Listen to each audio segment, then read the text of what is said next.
All right, we are at episode 18 with my friend Kris.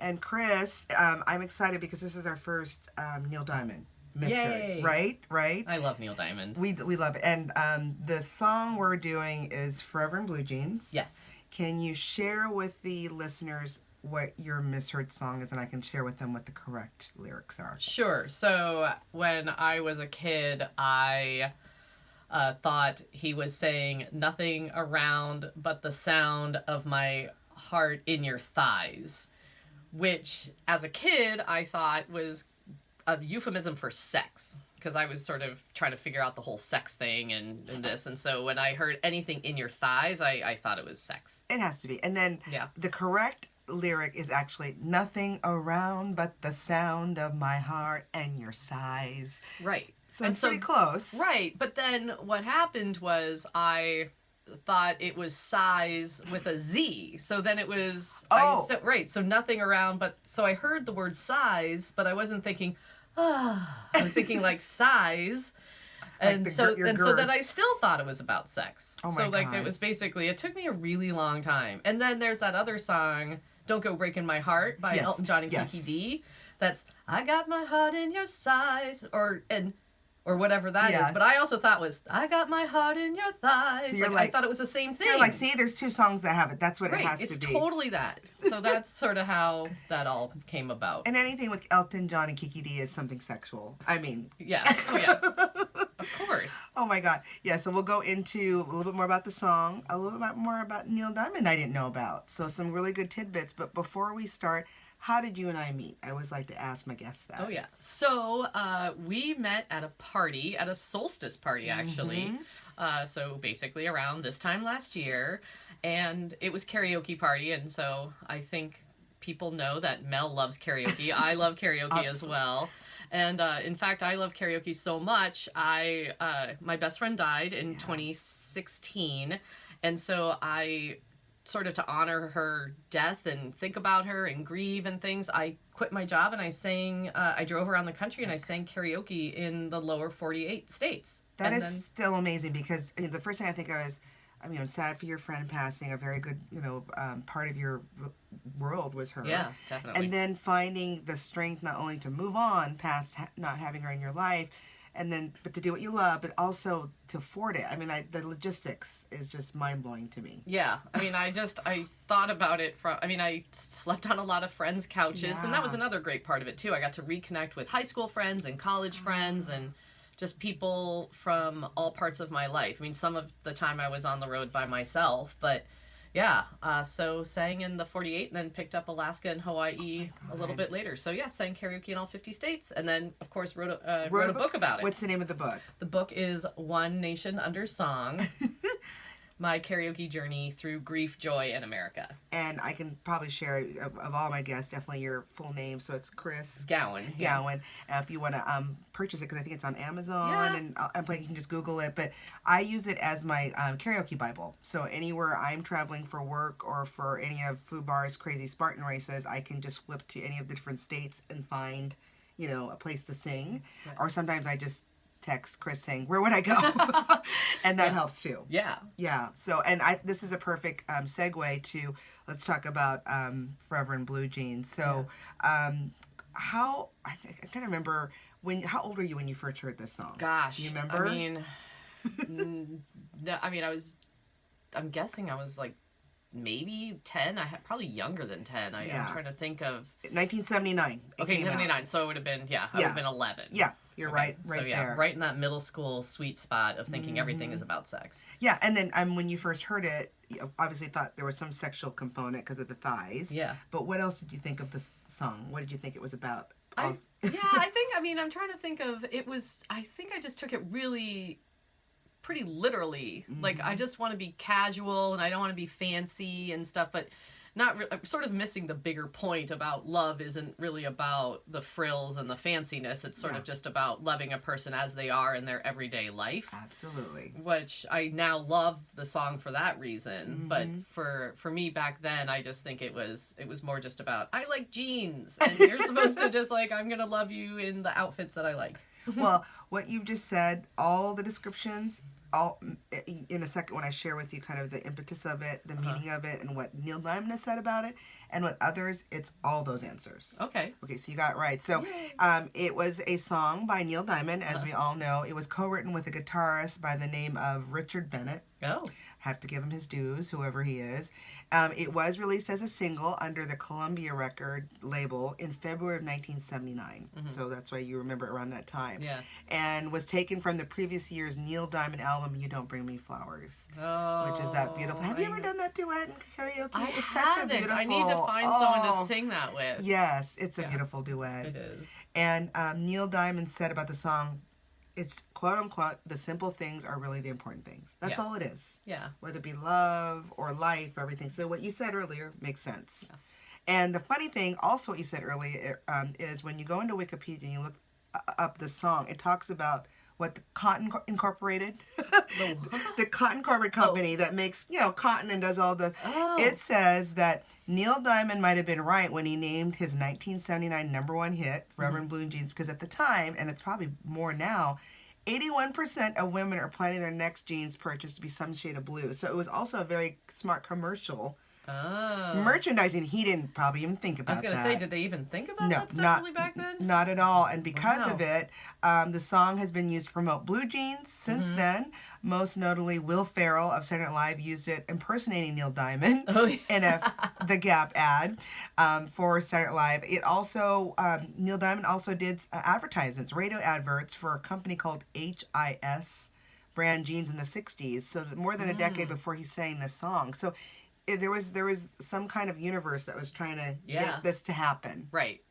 Yeah. And it's such a happy, I love it too, because it's such a happy song. And I think that's, like, the love songs of the late 70s, I really like them a lot because they're more, I still love you, you're great, and it's like cheesy music and happy and boppy, as opposed to then you get into sort of angsty 80s and then angry 90s about love and stuff. And I really do love these lovely sentiments that are in the late 70s love songs. I love it. And the hook and everything about the song is just so catchy. Like, I don't know if, but part of the song where he's like, money talks, it don't say, it's true, but all of it's great. And I have to tell you guys, in 82, when I was a mere 10, I went to the Memorial Coliseum. So that's a venue here in Portland, Oregon, in the United States. If you're listening outside of the United States, it's still around, but it's kind of our secondary place where concerts happen.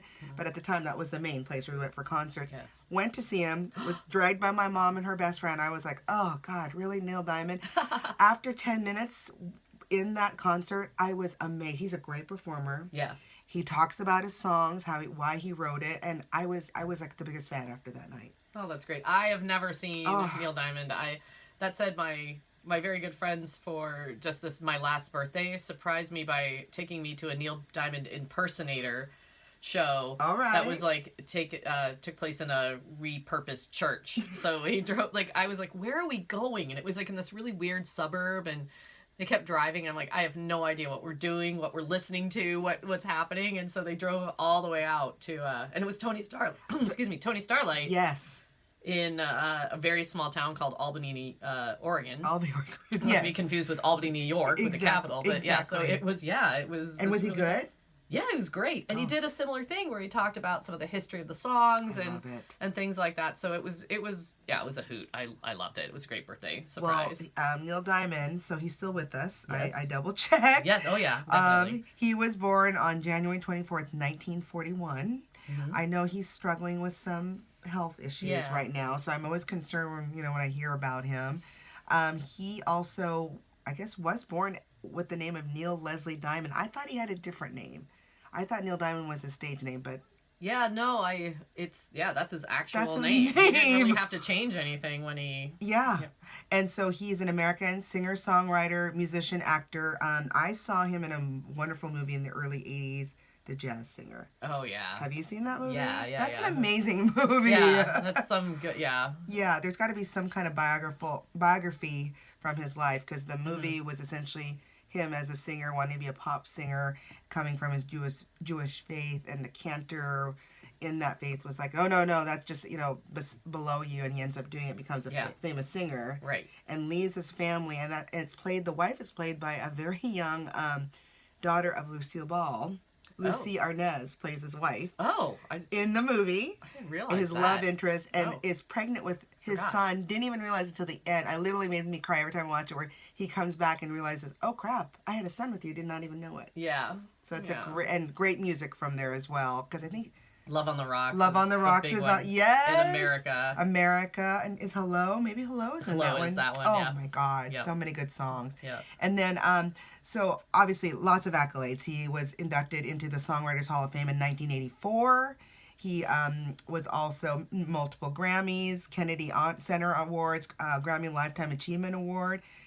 What I didn't know about, I know he was from Brooklyn, New York. I know he's from a Jewish family. It's immigrants of Russian and Polish immigrants. Okay. I didn't know if you knew that. No. He actually spent also time in at least 4 years in Cheyenne, Wyoming, because his father was in the Army. So they moved around a bit. And from that, in Brooklyn, when he was in Brooklyn, he attended a high school called, maybe you might know of it, Erasmus Hall High School? Erasmus? Does that sound? Yeah. Yes. He was there on the freshman chorus and choral club, along with classmate Barbara Streisand. Oh. Did you know that? No. He said, per Neil Diamond, quote unquote, that he knew of her, but they were not close friends at the time. They were just two, as he said, poor kids in Brooklyn. Wow. And who's to know later on? Yeah. A lot of his songs are about those sort of poor kid times. Yes. I mean, you think of like even Shiloh and Brooklyn Roads and Beautiful Noise and things like that. But yeah, those are some of his classic ones. And he sings some weird stuff, like Knuckleflurg. I said I don't even know of all that. Okay, so Knuckleflurg is this song where, I don't know, first of all, it's on an album called Velvet Gloves and Spit. Oh, so, that means a lot. Oh, yeah, so I don't even know, right, like, so, and Knuckleflurg is... What is that? It's a fake Knuckleflurg, that tiny word. Is it a real word? I don't think so. I think it made it up. And the song talks about his eyebrows going up in flames. It's really... What was the era this was done? Maybe in the 70s? Yeah, maybe this is a lot of 70s. Drugs? This is an earlier... But he was really anti-drug. He was. Very anti-drug, because he saw a lot of his friends being, experimenting and, doing a lot of drugs, and he was like, it just takes away from the music and things. True. So he actually was really anti-drug. And then he was, I think he was an athlete too. Like he was you're going to get to that? Do I not spoil? No, you say it and I will. Okay. So I didn't know this. I don't know if he was Olympic qualified. Yes. Like as a fencer. Yes. Now, how did you know that?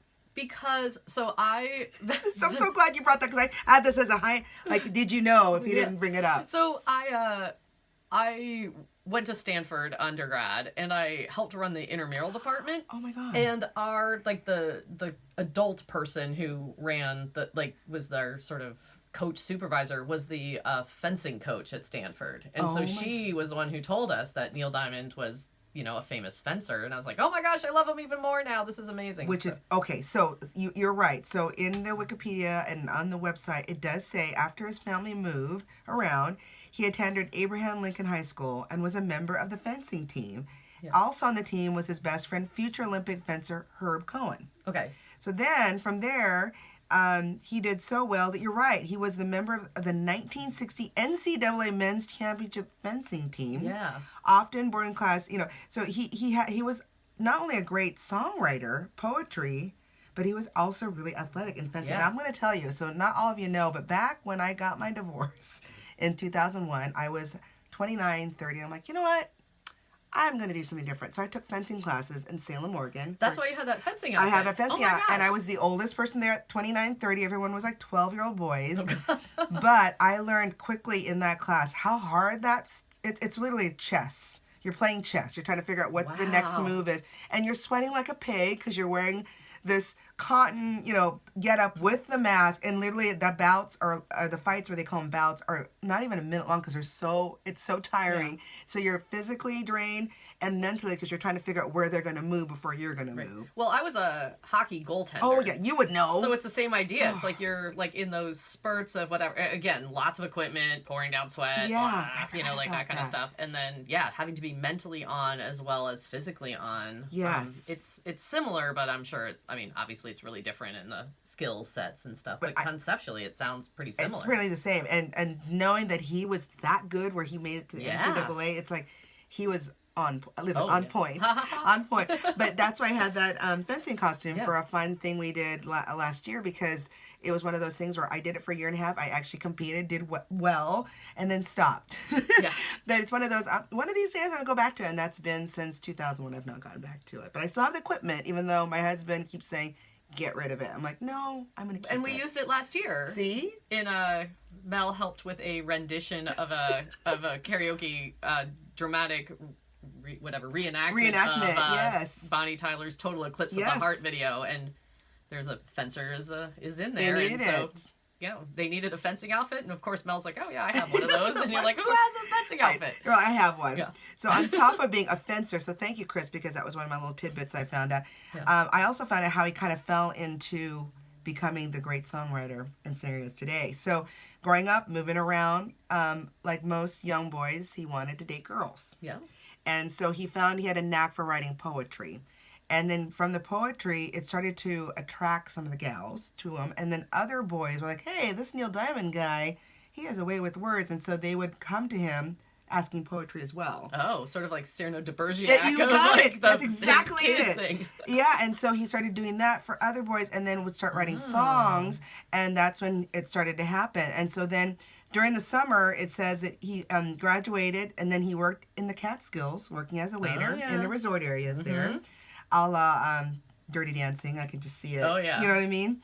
And then while he was there, he started to decide, what should I do? He actually ended up attending New York University. He's a smart guy. Oh, yeah. Pre-med major, and then on a fencing scholarship. Right. I mean, he was that good. Yeah. Again, with the fencing team with Herb Cohen. And then in his senior year, he started writing songs. He ended up getting a job, they said 10 units short of graduating. He gets a job with Sunbeam Music Publishing Company, offering him a 16-week job writing songs for $50 a week. That's equivalent to about $414 per week now. Yeah, okay. And he's like, I'm out, and drops out of college. Wow. And then the ironic thing is, after he's done with the 16 weeks, they don't pick him up. So he starts moving around and then ends up where he is today. But he went with his gut. Right. Well, and he also, I mean, I don't know the sequence, but he wrote a bunch of songs that became famous by other people, right? Yes, so, yes. like, I'm a Believer is an easy one. That's right. For the Monkees, he did that? That's right. He did do that. And he is the original Red, Red Wine that UB40 did, but when Neil Diamond sings it, like, you can see him slumped over a bar, stupid drunk. Yeah. Like, it's slow, it's sad, and, like, just, there's no hope in that song at all in the original Neil Diamond version. And then UB40 took it and, like, pepped it all up and made it like this. Reggae. It's so weird. This wonderful reggae song. Yeah. But when you look at them, like these Irish guys or Scottish guys, I mean, like very white, yeah, European people singing it. Yeah. Yeah. I'm trying to think what I know he did, and we kind of touched on it in my first episode. He wrote a song, Heart Light. Oh yeah, the E.T. song. Yeah, and I didn't realize, I always thought as a young kid, that should be on the E.T. soundtrack. He just made it from just watching the movie and was so inspired by it, right? Yeah. Neil Diamond. Yeah.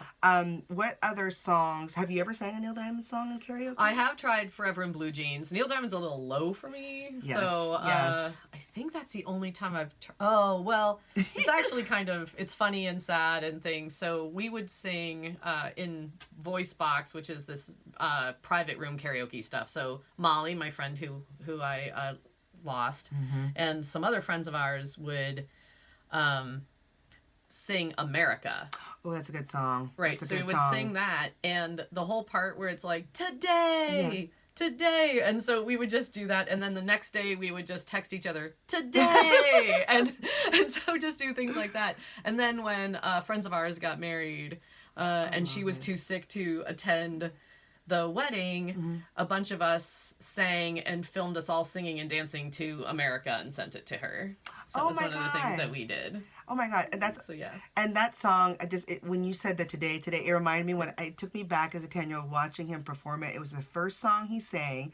It had lasers. Oh, yeah. Doot, doot, doot, doot. And then he came out in all sequin fringe. Yeah. I'm like, oh my God, who is this man? That was amazing. It was amazing. Yeah. Well, I'm thinking about it. I don't know why, but when you just mentioned your friend Molly and your book, have you ever thought about doing like a screenplay to that? I mean, that's an ode to a friend. It just seems like Possibly. I mean, I don't know why my gut's telling me. It just seems like it would be something that would resonate to a lot of people. I mean, yeah. I mean, I think, and not to like spoil the ending of my book or anything, but like my book doesn't have that sort of wrap it up in a bow neat ending, right? Yeah. It's messy. It's just like life is and grief and things like that. So I mean, if it were to become some kind of screenplay, I think in a warped sort of way, the way a lot of American movies work, you would have to like rewrite the ending to make it something else. And I don't know. I mean, I'm open to it, but it's not something that I've ever really. I don't know why, but right now just something was whispering in my ear, like, I don't know why this isn't a movie. Yeah. Of it. And have you ever thought about that? Yeah.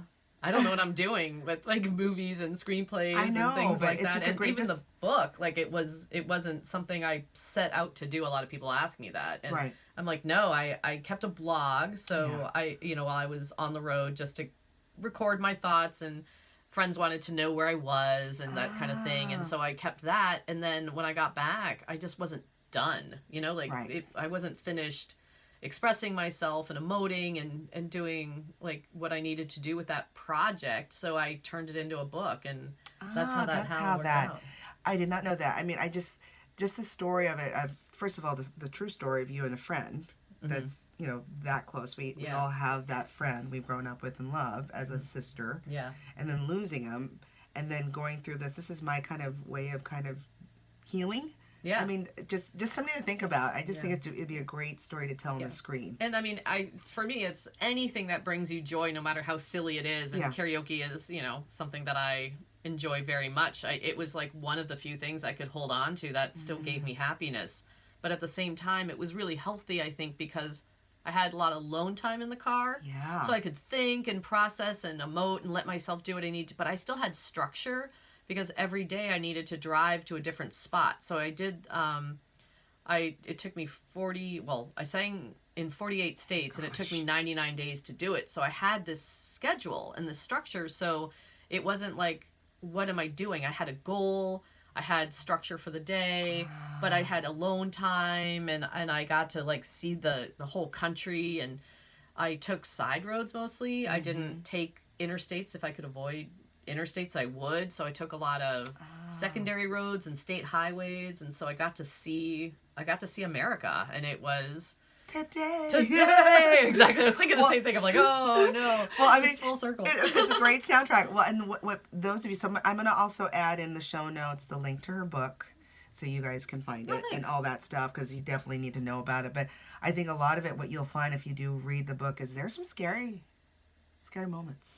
Yeah. In some of the places, because being alone. Yeah. And there's just some scary moments. Yeah, it happens. I mean, you're a woman alone, and, I'm older, but, it doesn't matter how old you are. There's some times where people are, drunk and more forward than they should be. But for the most part, I just want to really emphasize, though, the most part, so many people were just amazingly friendly and open, and there was a time when I was sitting by myself, and like a table invited me over, and that was great. That's nice. I met some people who heard of what I was doing and were like, when you come to my state, you have to like meet me. And so I did that. So that happened in a couple states. Okay.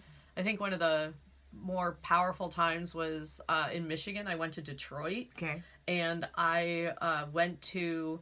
It was outdoors and outside during the day and everything. And I was the only white person back there for a really long time. And at first I was like, is this my space? Should I be here? Is it okay? And everybody was like, come on back. And it's great. And everybody was lovely. So, for a couple of not pleasant times, there were infinitely more amazing memories that I have. Awesome. So did that kind of, I guess, substantiate, like, again, back to America. Yeah, exactly. Your faith in America. I mean, people are genuinely kind in most instances. Yeah, I mean, yes, definitely. People were really nice. A lot of people, when I tell them my story, would be like, "You're living the dream. You're doing these things," and were really supportive. And for the most part, though, karaoke people are supportive. Yes. I think. Let's talk about all that. Okay. So most parts supportive. Yeah, yes, I agree. You can sing a song and you can sing it badly or lose your place in the song and not know where you're going, and people will help you and still cheer and do all that. I mean, it's really a supportive community, no matter even if you're there for the night or if you're a regular in a karaoke bar, Right. I think people really something about karaoke that people really support you through it, and it's that was also really helpful for me just to see that people are good and kind even if they didn't know why I was there and what I was doing. That's true. I will say there are, and you and I have been seeing it in our even together. Yeah. The majority is true on that. There are one or two places, usually probably sure. in every state, where they're just some jerks. Yeah. And they don't like it when people come to their place. Oh yeah. Which you don't have. It's kind of stupid when you think of it because it's like they're bringing money. Yeah, to keep your place open. Because most of them usually don't order the food and drinks. They're usually there just for the karaoke, and then So I've had many instances where it's like I can tell right away when I'm sitting in a bar if it's going to be a really friendly karaoke bar. Yeah. Or one where they're very cliquish. Yeah. Yeah, and there were a couple that I encountered that were that more cliquish way, but again, just usually, fun, interesting characters and people, and the song choices you hear people doing. Like, you just don't, when a person's name is called to that stage, you do not know what's going to happen. You are like, wait, what? Who's singing, huh? We used to play a game. I kind of want to enact it now with our grouping of friends where it was karaoke roulette. We put $1 in, and before the person goes up, we would put the $1 in, when the person's walking up to sing, and we would say, country, or we would assume like a genre, and then they would go up and totally not country, and then whoever got the country right would win the money. Oh yeah, that's good. I've never done that. I thought you meant the karaoke roulette where you pick a. I've done that too. Yeah, random. You don't know. That's crazy because I'm like, I don't even know where to begin with this and things. But we did this game once where we put in the worst karaoke songs that and so you knew when you were going up to the stage when your name was called and you put your hand in that hat and pulled out, you're going to be pulling out a bad song. Oh my God. It was so funny though. But kind of funny though. Because everybody knew it wasn't going to be good, and we all just, Well, and the funny thing about that is, how some people I have the joke, the running joke on the podcast is, I'm not a fan of Nickelback. Oh, and a lot of you agree with me on that, but there are a couple people I know that love them so much that they've gone to concerts. So your good might be my bad. Right, exactly. It's true, but these were sort of your stereotypical karaoke songs that what were the songs that so you let's remember? See, Love Shack was a big one. Stairway to Heaven, because it's 7 hours long, and so no one wants to hear that. And on a similar vein, American Pie. Yeah, Grease, when they did the duet. Yeah, they didn't do that. Was not one of ours, but Black Velvet. Because usually also it's just, again, it goes on really long and people think they know it, but they don't really know it. And so that is another part. Picture is a very famous, nobody likes Picture, Sheryl Crow. And sorry, listeners, if that's your jam, just go with it and love it. But it's, so those were some of the ones. Oh, and then back to the putting your money down and trying to figure out who's singing what. Yes. So this guy, he was kind of football built, just big dude with beard and the skull cap and stuff. He gets up there and he puts his hand in. Well, he's putting his hand in for the thing. So he pulls out Cornflake Girl by Tori Amos. Oh, I don't even know if I could sing that. I don't even know how that goes. It's the time is getting closer. Oh no. So he nails it in falsetto. Nails it. It was amazing. That's amazing. If he knew how, and then the way it. Yeah. Oh my God. Yeah. So that happened. So I think that was probably the best moment of that night. So can I ask, when you guys did that, all the songs were put in that night. Yeah. So you don't know ahead of time what it could be. Oh my Lord. So he just knew it. Yeah, he just knew Cornflake Girl and could sing it. Wow. And I put in More Than a Feeling by Boston. Mind you, I love that song, but it's so hard to sing. Did someone have to sing it? Oh, yeah. Oh, boy. Well, that might be something. We have a friend, karaoke friend, Mark. Maybe that would be a future crazy party. Yeah. Bad karaoke songs. Bad karaoke. I think I'd add in mine. I like the song. It has been oversung in karaoke, Before He Cheats. Oh, yeah. With, what's her name? Carrie Underwood. But that song gives me the creeps, though. Okay, explain. Because, okay, this is very heterocentric, but if you reverse the genders, that's not okay. No. So if some guy's going and, smash, that, so therefore, it's also, and also, if you're smashing taillights and keying somebody's car, before they, that's not okay. That's just not okay. That's true. It's belty. True. I like the notes that are there, and it's got that, but I don't know. I'm like, there's other songs that I can sing that are. I know. But going around the country, I have to say that was one of the most common that I heard. Really? Yeah. So that was probably up there with the song that I've heard the most. And that was just only 2 years ago, right? So that's three. So it was 2016. Yeah. Oh my God. It was right before the presidential election. Ah, so yes. It's easy for me to remember the year. Yes. So yeah. Oh my God. Yeah. That I always hear it at any karaoke bar, and it's always, I'm gonna hate the stereotype, but it's always some young gal who is like either thinks they can sing it just like Carrie Underwood, or thinks they know the song and they really don't. Oh yeah. And then they go up there like, oh, I didn't realize it goes this or that. You know, but hasn't that happened to you where you're like, I think I know the song, and you realize you don't? Yeah. Well, that's why I've learned my lesson. And usually, if I want a new song, I'm gonna say it. I practice it at home because I get nervous because it's the whole, you know, the nuances. You understand how they do it. And I am a karaoke purist. Other than one song, I try to do it as close to how the song was done originally, but we also have friends in our grouping that will make it their own. Yeah. You know, so it just depends on how you like to do it. Well, in karaoke competitions, it's actually really important to make it your own. That's actually one of the judging criteria is to not actually try to sound like the person. Oh my God, so I would have thought the other way. Yeah. No, it's not. You're not trying to be an impersonator of a person. You're actually trying to sing the song as if you are. Ah. Well, let's talk about that. You guys don't realize Kris is also a judge many times over for some national and international. International. Well, North American, so which is international. Yes. Canada was part of this competition. Explain to the listeners kind of that whole process. So yeah, it's basically how those will work is there will be bars that participate and then at a state level, so you win your bar and then you win your region and then you win your state, and then you get invited. If you win your state or if you come close, you can then qualify to enter one of these national tournaments, and if you do really well in the national tournament, then you can be part of an international tournament. And what's the prize money? That's what probably the listeners want to know. So it's not that much, actually. I mean, it depends on which. There's a few. It's sort of funny. There's a few world championships, so it's a little like whatever. There's just multiple ways that one can become a karaoke world champion. So it's funny. But it's usually the prize money for if you win state will be they will fly you to Vegas. Okay. For the finals.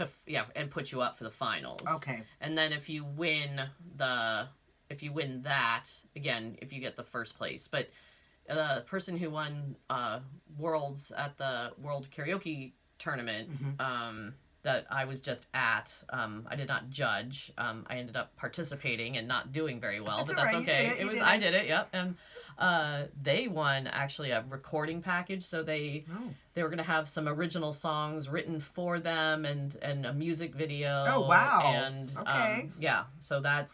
so you can get that too. Okay. Well, that sounds legit. I mean, yeah. Especially for someone that's hoping to be discovered, I guess. Yeah. That's one way to do it. Right. But, yeah, there's a different subculture just in its own. Oh yeah. Karaoke competitions people are not usually the karaoke people you see in your normal bar. I mean, they rehearse and they wear gowns and tuxedos and dress up and have every hand gesture choreographed and every move and where they go to on the stage and when they pick up the mic off the stand. I mean, it's not just like I'm going to get up here and sing a song and sound pretty good. It's American Idol basically. I mean, it's not, you know. Okay. Well, see that's something that we don't. You're kind of peeling the curtain back. You know, you just never know about it. And I've been hearing about it because when Kris shares with me, it's just so fascinating. All the different personalities. Because I'm telling you, listeners, you can't make it up. It is real life, and just the drama in it is just amazing. Yeah, it's very it's very, you know, it's a bunch of people who are performers, and performers, a lot of them have a lot of drama that go with them, and you see that in action when you go to a karaoke competition. But absolutely, you also hear amazing talent. I mean, these people are just knocks your socks off amazing. Wow, so good. Well, and so if you ever in Vegas when that happens, you might run into Kris there. She might be performing or she might be judging. You just never know. Or sometimes I just go to watch because I think it's really fun. Absolutely. So I'm hopefully one of these days will come with you just to watch it. Yeah. Just to watch it. Yeah, it'll be great. Well, I appreciate you coming. I'm so glad you're able to share with us the first Neil Diamond Misheard song. Yay! And I've learned so much. Fencer, hello. Yeah. And hopefully there'll be more Neil Diamond Misheard songs that we'll be adding to the show. I hope so. Neil Diamond's great. Absolutely. Well, thanks, listeners, and keep singing those songs wrong. We love it. Thank you so much. Yes. Bye. Bye.